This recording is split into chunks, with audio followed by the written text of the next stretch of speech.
I told you this morning that what I'm going to do is to try to work out what I call a meta scheme, M-E-T-A, like Right. metaphysics, or...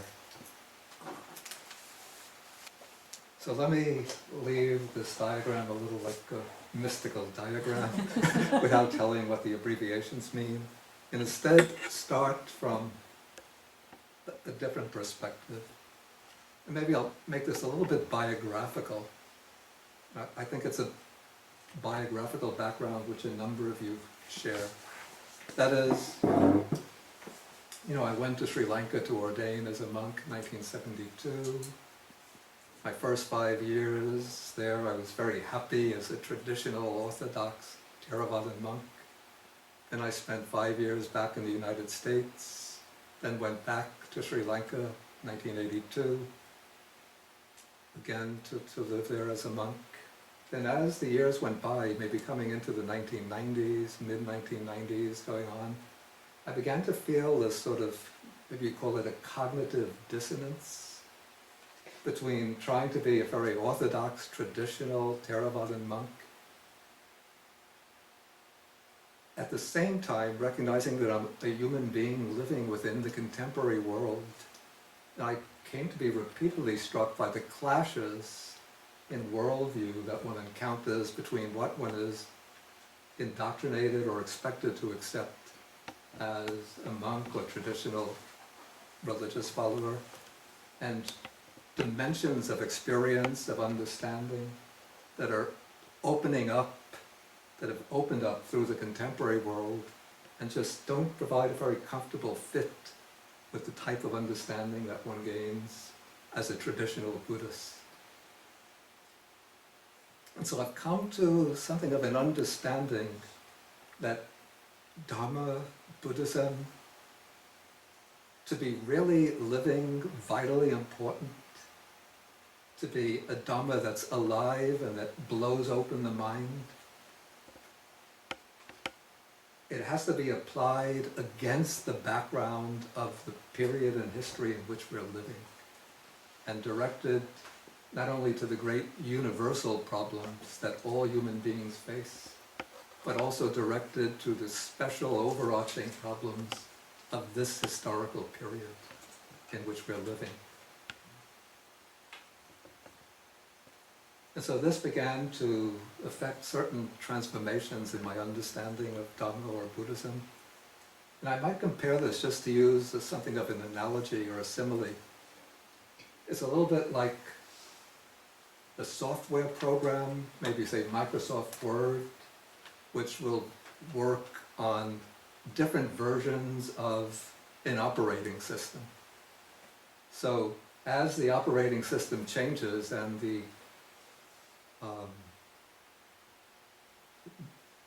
company that makes the operating system updates its operating system, then sometimes the older versions of Word won't work on that operating system.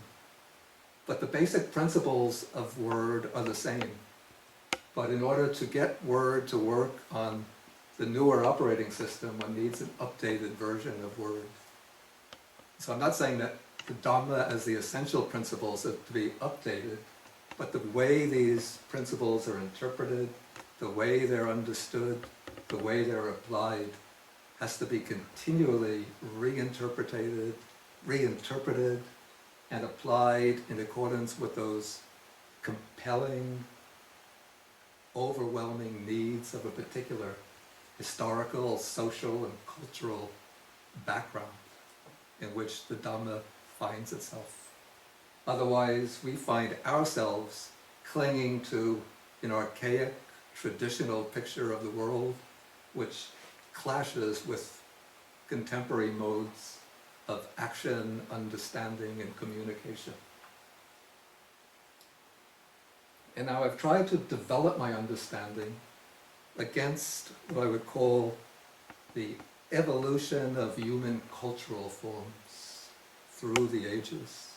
And I've developed, this is not in any way original to myself, but this is maybe based on other thinkers, a scheme of 3 stages in the evolution of human culture.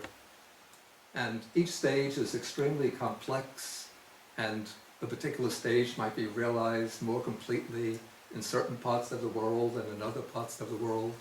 But still, I think we can sort of make a general distinction between these three historical stages of human culture, human understanding.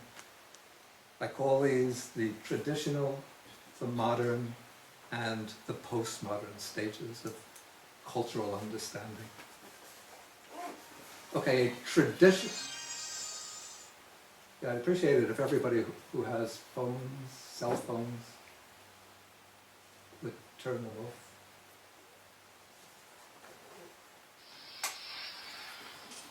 Okay, the first stage is what I call the traditional stage of culture. And maybe the characteristic feature of a traditional society is the organization, a hierarchical mode of social organization. So society is organized into a certain number of fixed social classes, and one's own position within this social hierarchy is usually determined by birth. Of course, in certain cases, individuals can rise up from their status assigned to them by birth, but this seems to be a very dominant pattern in traditional societies. So one's social position is determined by birth, and each social class will have certain prescribed duties. So an individual in one class will have different duties from an individual in another class. And within a traditional society, the individual will be locked into a complex web of relationships which are culturally and socially determined. He'll be the member of a family, generally an extended family. There will be duties incumbent on him by reason of his position within the family. He'll belong to the village, maybe to a guild, to a larger community, and the individual will be integrated very closely within that community. In the traditional society, ethics will be governed by the conception of virtue. And virtue in a traditional society is what gives strength to the individual and which promotes the cohesion of the society as a whole. The special virtues in a traditional culture would be honor, the sense of personal dignity, courage, rectitude or righteousness, respect for authority, loyalty to those with whom one has relations, service to others, and reverence for tradition, and a commitment to uphold the tradition that one has inherited.